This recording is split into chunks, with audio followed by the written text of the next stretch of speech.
بسم اللہ الرحمن الرحیم۔ عید الاضحیٰ ٹرانسمیشن کے ساتھ ہم حاضر ہیں اور یہ ٹرانسمیشن پکی کوٹلی سیالکوٹ کی سرزمین سے لائیو ٹیلی کاسٹ کی جا رہی ہے۔ آج کا جو ہمارا موضوع ہے بڑا ہی خوبصورت عنوان لے کر ہم آپ کی بارگاہ میں حاضر ہوئے ہیں، قربانی کے حوالے سے شرعی مسائل اور ان کا حل۔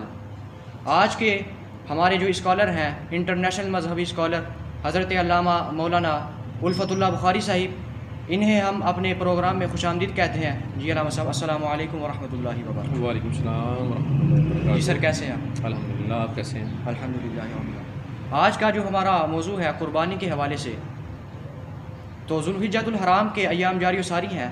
سب سے پہلے ہمیں بتائیے کہ کون کون سے ایام تشریق کہلاتے ہیں اور ان میں تکبیرات تشریق پڑھنا یہ واجب ہے، سنت ہے، مستحب ہے؟ اس حوالے سے ہماری رہنمائی فرمائیے۔ جی بسم اللہ الرحمن الرحیم۔ یہ ٹرانسمیشن ہماری عید الاضحیٰ کے حوالے سے ہے، تو میں جناب بے حد مشکور ہوں آپ کا، جناب صاحبزادہ علی رضا سلطانی صاحب کا، جنہوں نے مدعو کیا اور آج ہماری ٹرانسمیشن جو ہے وہ جاری و ساری ہے۔ یہ بڑا اہم سوال ہے جی، تکبیرات تشریق اور ایام تشریق کے حوالے سے۔ آج چونکہ پاک و ہند میں 9 ذی الحج کا دن ہے، وہ منایا جا رہا ہے اور بڑا ہی بابرکت دن ہے 9 ذی الحج۔ اور تکبیرات تشریق جو ہیں یہ ہر نماز کے بعد پڑھنا واجب ہے۔ تکبیرات تشریق کون سی ہیں؟ اللہ اکبر لا الہ الا اللہ واللہ اکبر، اللہ اکبر وللہ الحمد، اللہ اکبر کبیرہ والحمد للہ کثیرا وسبحان اللہ بکرۃ واصیلا۔ اسے تکبیرات تشریق کہتے ہیں۔ اور ایام تشریق جو ہیں وہ 9 ذی الحج سے لے کر 9، 10، 11، 12 اور 13 کی عصر تک جو ہے وہ ایام تشریق کہلاتے ہیں۔ اس میں یہ حکم ہے کہ ہر نمازی جو ہے وہ ہر نماز کے بعد، فرض نماز کے بعد جماعت کے ساتھ مقتدی ہیں یا امام ہے، ہر نماز کے بعد بلند آواز سے ایک مرتبہ یہ تکبیرات تشریق جو ہے یہ پڑھنا واجب ہے۔ ایسا نہیں ہے کہ جس طرح ہم کلمہ شریف پڑھتے ہیں تو کچھ لوگ اس میں اختلاف کرتے ہیں کہ یہ پڑھنا چاہیے، نہیں پڑھنا چاہیے، اونچی پڑھنا چاہیے، آہستہ پڑھنا چاہیے۔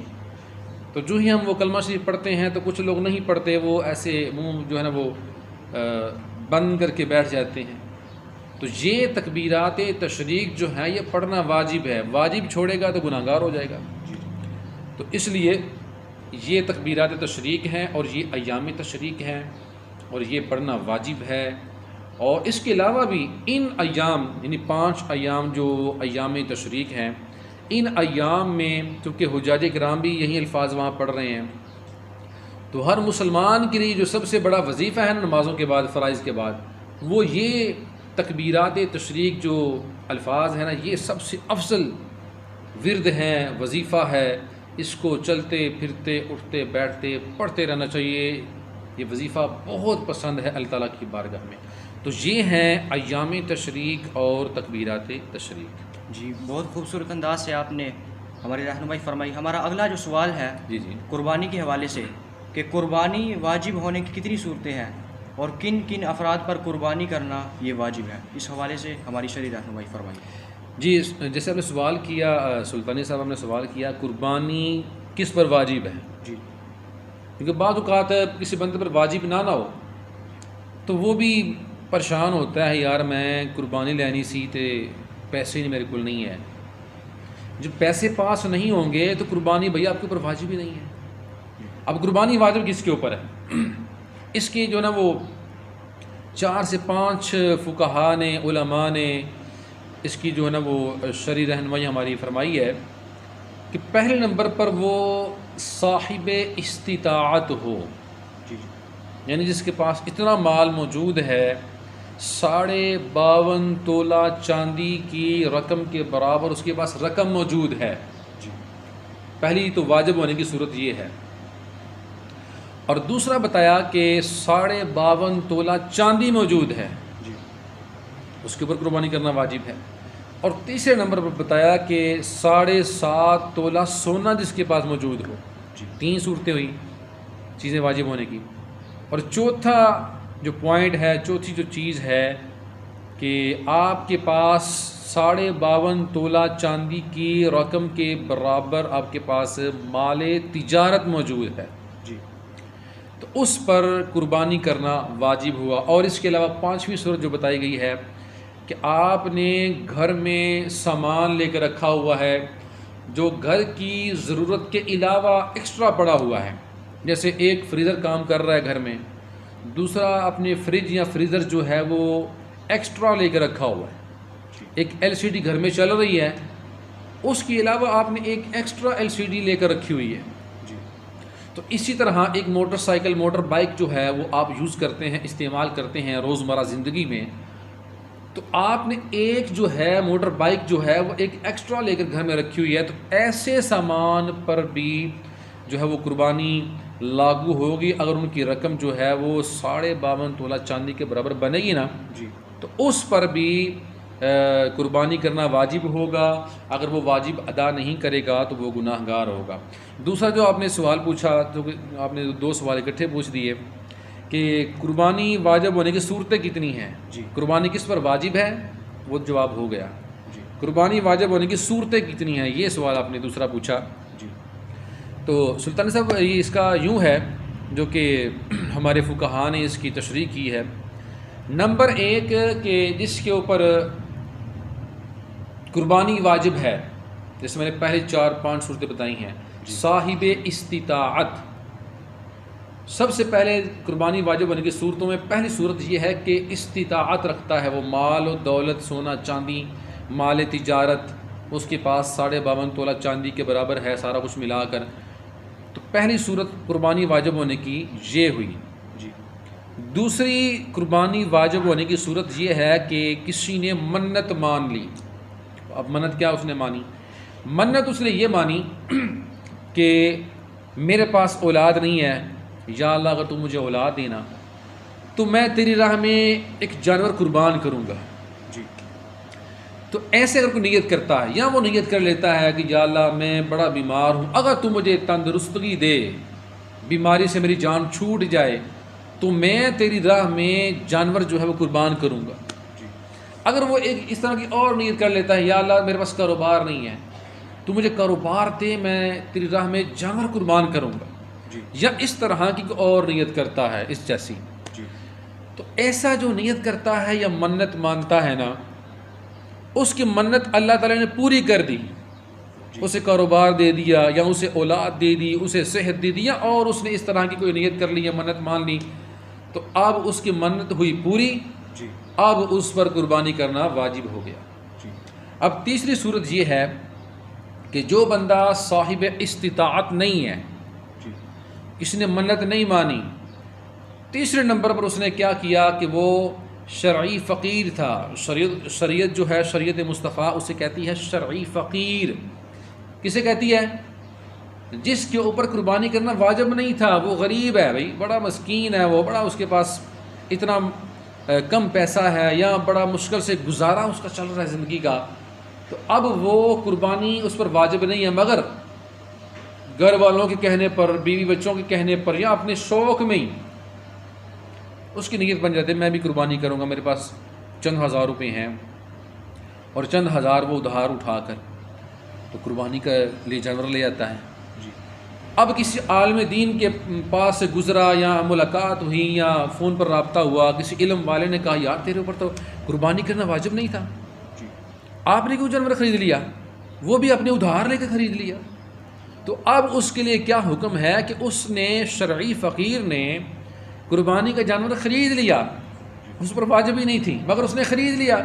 اب جب اس نے خرید لیا، اب اس پر بھی قربانی کرنا واجب ہو گیا، کیونکہ اس نے جانور جو ہے وہ قربانی کی نیت سے خرید لیا۔ تو قربانی واجب ہونے کی 3 صورتیں ہیں: صاحب استطاعت، منت ماننے والا، جی اور وہ شرعی فقیر جس پر قربانی واجب نہیں تھی مگر وہ ادھار اٹھا کر قربانی کا جانور لے آیا، اب ان تینوں پر قربانی کرنا واجب ہوا. یہ ہے قربانی کی 3 صورتیں. بخاری صاحب یہ بتائیے گا کہ اگر شریف فقیر جیسا کہ آپ نے بتایا جی اس پر قربانی واجب نہیں، جب وہ جانور لے آیا تو اس کے بعد وہ اس جانور کو واپس کر کے دوبارہ بیچ کر تو اپنا قرض اتار سکتا ہے، یا اس پر قربانی پھر بھی واجب ہوگی؟ جی بالکل، پہلے اس کا جواب ہو چکا ہے کہ وہ قربانی کا جانور لے آیا، جی اب وہ اس جانور کو بیچ نہیں سکتا، جی اب اس پر قربانی کرنا واجب ہو گیا ہوا ہے. جی. پہلے نہیں تھا. وہ شریف فقیر ہے، وہ غریب تھا، وہ مسکین تھا، وہ اس کے پاس اتنا مال ہی نہیں تھا کہ وہ جانور جو ہے وہ خرید سکتا. اس نے ادھار لے کر خرید لیا. اب اس پر واجب ہو گیا قربانی کرنا. اب اگر وہ قربانی واجب ادا نہیں کرے گا یا وہ بیچ کر اپنا قرض اتار لے گا تو وہ گناہ گار ہوگا. ایک واجب چیز ہو چکی تھی اس کا گناہ ہوگا، اور پھر دوبارہ اس نے جانور بیچ دیا جی تو اس کے لیے حکم یہی ہے کہ وہ پہلے تو جانور خریدے نا. جی. اگر خرید لیا ہے تو وہ قربانی کرے گا، اس پر یہ قربانی کرنا واجب ہو چکا ہے. جی. اگلا جو ہمارا سوال ہے علامہ صاحب، ہمیں یہ بتائیے کہ قربانی کن کن جانوروں کی جا سکتی ہے، کن کن اجناس کی قربانی یہ کی جا سکتی ہے، اور ان کی عمریں جانوروں کی کتنی ہونی چاہیے جو شریعت مطہرہ میں ہماری رہنمائی فرمائے؟ جی بالکل. آج کل تو ویسے بھی سوشل میڈیا پر بڑا اختلاف، تو بڑا جناب رولا رپا ڈالا ہوا ہے جناب. مختلف لوگوں نے، منڈی والی سرکار ہے نا ایک، وہ منڈیوں میں جا کے جناب یہ فلاں جانور ہے، یہ کٹا ہے، اس کی قربانی جائز نہیں ہے. یہ بھینس ہے، اس کی قربانی بھی جائز نہیں ہے. یہ جو بکرا ہے یہ تھوڑا سا جناب ان کو پسند نہیں آیا منڈی والی سرکار کو، انہوں نے اپنے پاس سے فتویٰ جاری کر دیا یہ بھی جائز نہیں ہے. یعنی منڈی والی سرکار ہیں، وہ کوئی اہل دین نہیں ہے، کوئی مفتی صاحب نہیں ہے، وہ ایسی بس مولانا صاحب الٹے سیدھے فتوے اپنے پاس ہی جاری کرتے جا رہے ہیں. جی. جیسے ہم نے سوال کیا کہ کن کن جانوروں کی قربانی ہو سکتی ہے، کون کون سی اجناس ہیں، ان کی عمریں وغیرہ جو آپ نے پوچھی ہیں. تو قربانی کی جو جانور ہیں، نبی کریم صلی اللہ علیہ وآلہ وسلم کی بارگاہ میں حضرت جابر رضی اللہ تعالیٰ عنہ کی روایت ہے. تو حضور صلی اللہ علیہ وآلہ وسلم ارشاد فرمایا کہ وہ جانور، اونٹ، اونٹنی، گائے، بیل، بکرا، بکری، دمبا، دمبی اور بھیڑ، اور اس کے علاوہ نبی کریم صلی اللہ علیہ وآلہ وسلم نے وہ دمبا جس کے بارے میں فرمایا کہ اس کی عمر اگر تقریباً 6 سے 7 مہینے بھی ہوگی تو دور سے دکھنے میں وہ لگ رہا ہے کہ یہ 1 سال کا نظر آ رہا ہے. تو حضور صلی اللہ علیہ وسلم نے فرمایا کہ بھیڑ کا وہ جو بچہ ہے، بکرا جو ہے، دمبا جسے کہتے ہیں ہم اپنی زبان میں، تو اس کی قربانی بھی ہو جائے گی. تو یہ وہ اجناس ہیں. جہاں تک وہ بات رہی منڈی والی سرکار کی کہ جنہوں نے آج کل وہ رولا ڈالا ہوا ہے کہ بھینس کی اور کٹے کی قربانی نہیں ہو سکتی، تو ہمارے علماء کرام نے، بلکہ تمام مکاتب فکر کے علماء کرام کا فتویٰ موجود ہے کہ بھینس اور کٹا جو ہے یہ گائے کی اجناس میں شامل ہے. گائے کے اجناس میں شامل ہے بھینس اور کٹا. تو جب گائے اور بیل کی قربانی ہو جائے گی تو بھینس اور کٹے کی قربانی بھی جائز ہے. اور وہ منڈی والی سرکار کہتے ہیں کہ مولانا صاحب جو ہیں وہ فرماتے ہیں کہ بھینس کی اور کٹے کی قربانی نہیں ہے، مگر اس کا بھینس کا ہم دودھ پی سکتے ہیں، گوشت بھی کھا سکتے ہیں، وہ جائز ہے. کیونکہ حضور کے زمانے میں یہ جانور نہیں تھا تو اس لیے اس کی قربانی جائز نہیں ہے، مگر ہاں ہم اس کا دودھ پی سکتے ہیں، گوشت کھا سکتے ہیں. او حضرت صاحب کیسی آپ یہ جناب الٹے سیدھے فتوے جاری کیے جا رہے ہیں.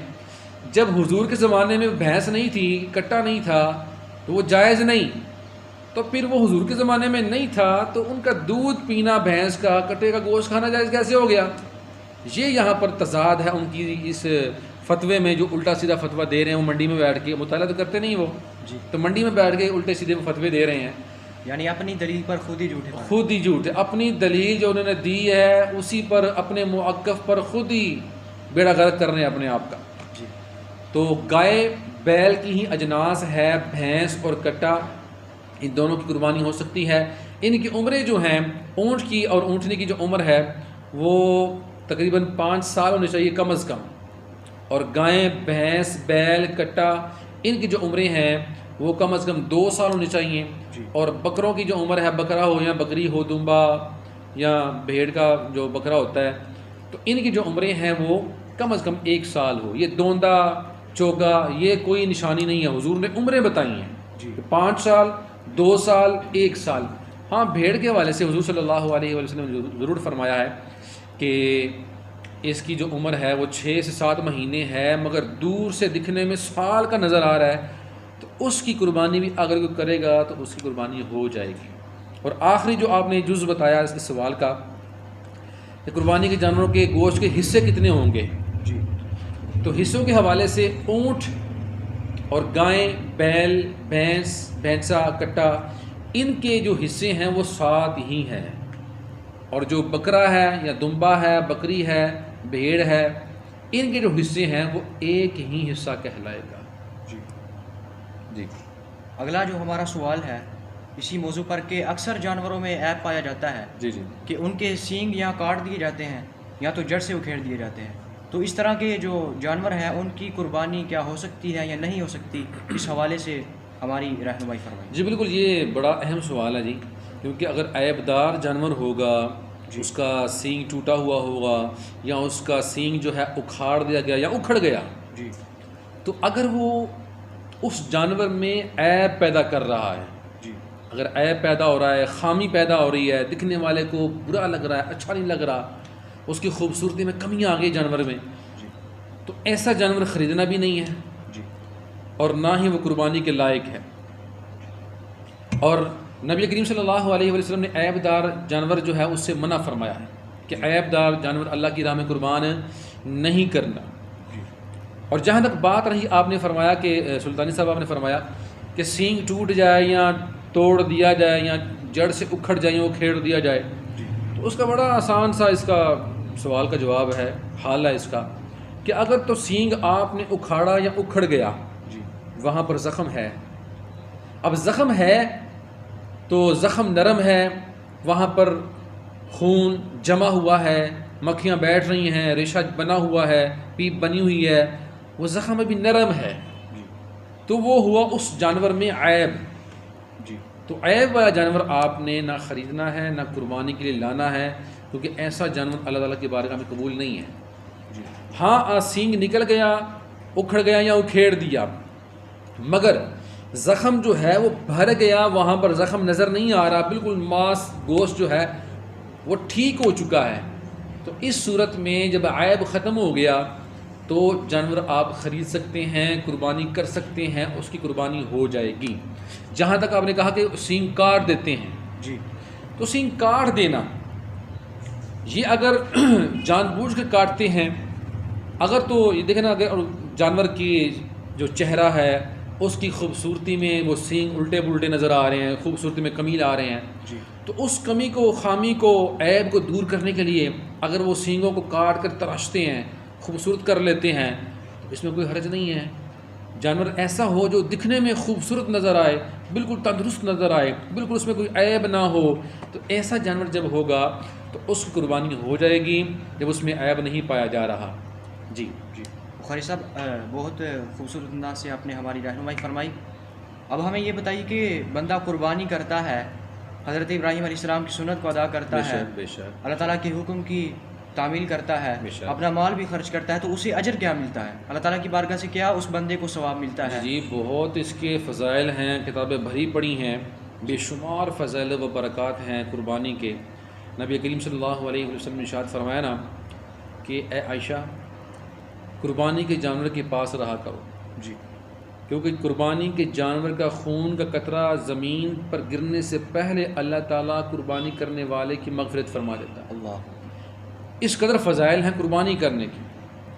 اور پھر دیکھیں نا، بڑا یہ لاجک اور بڑا سائنسی حوالے سے دیکھیں نا کہ ایک جانور جو ہے اس کو ذبح کرتے ہیں، خون زمین میں بہہ جاتا ہے، جی کھال ہم کہیں مدرسے میں یا کسی اور غریب کو دے دیتے ہیں، یا اس کا جو گوشت ہے وہ غریبوں میں، مساکین میں، فقراء میں بانٹ دیتے ہیں، اس کی جو اوجڑی یا سری پائے وغیرہ وہ بھی ہم تقسیم کر دیتے ہیں.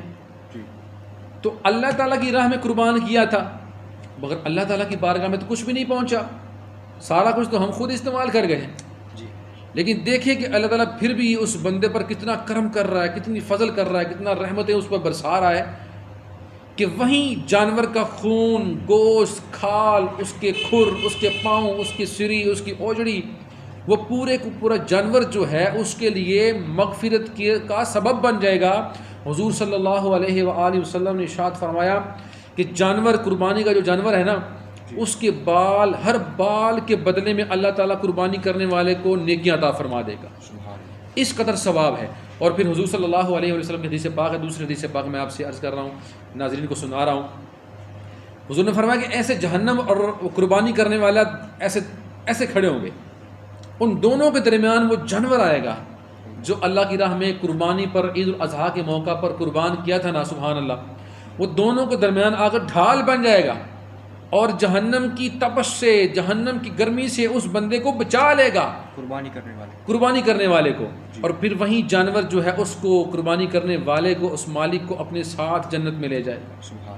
اور تیسری حدیث پاک ہے، نبی کریم صلی اللہ علیہ وآلہ وسلم نے ارشاد فرمایا کہ قربانی کا جانور جو ہے، قربانی کا جو جانور ہے وہ اللہ تعالیٰ کی بارگاہ میں اس قدر مقبول ہو جاتا ہے۔ حضور صلی اللہ علیہ وآلہ وسلم نے ارشاد فرمایا کہ یہ جانور جو ہے قربانی کا، یہ جنتی جانور ہے، جنتی جانور ہے، یہ جنت میں جائے گا بروز قیامت، اور پھر یہ قربانی کرنے والے کو اپنے اوپر سوار کر کے جنت میں داخل ہو جائے گا، خود بھی جنتی اور اپنا مالک جو ہے جس نے قربانی کی تھی اسے بھی اپنے ساتھ جنت میں لے جائے گا۔ ایک چھوٹا سا میں آخری جو ہے نا وہ پوائنٹ عرض کرتے ہوئے اپنی ٹرانسمیشن آپ نے ہی اس کا اختتام کرنا ہے۔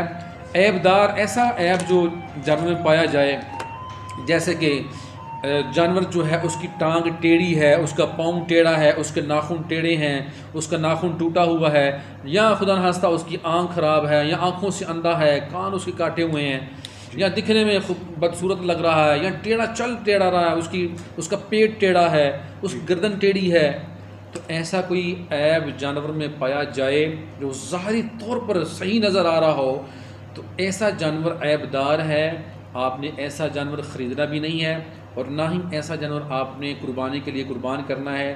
ایسا جانور بالکل جائز نہیں ہے، یہ عیب دار جانور کی نشانی ہے۔ تو آج کی جناب ہماری ٹرانسمیشن، بہت شکریہ آپ کا، جی، آپ ہمارے اس پروگرام میں تشریف لائے اور ہماری شرعی رہنمائی کی، اللہ تعالیٰ آپ کو اس کی جزا عطا فرمائے۔ اسی کے ساتھ ہم آج آپ سے اجازت چاہیں گے۔ ہمارا جو لائیو پروگرام ٹیلی کاسٹ کیا گیا صاحبزادہ الفت اللہ بخاری صاحب کے پیج سے، تو آپ نے اس فیس بک کے پیج کو فالو کرنا ہے اور ہماری ویڈیو کو لائک کرنا ہے، شیئر کرنا ہے، تاکہ آپ کے شیئر کی وجہ سے کسی اور کو بھی شریعت مطہرہ کی روشنی میں ان احکامات کی جو ہے وہ انفارمیشن پہنچے۔ اللہ تعالیٰ آپ سب کو جزا عطا فرمائے۔ السلام علیکم ورحمۃ اللہ وبرکاتہ۔ سبحان اللہ، ماشاء اللہ، زبردست۔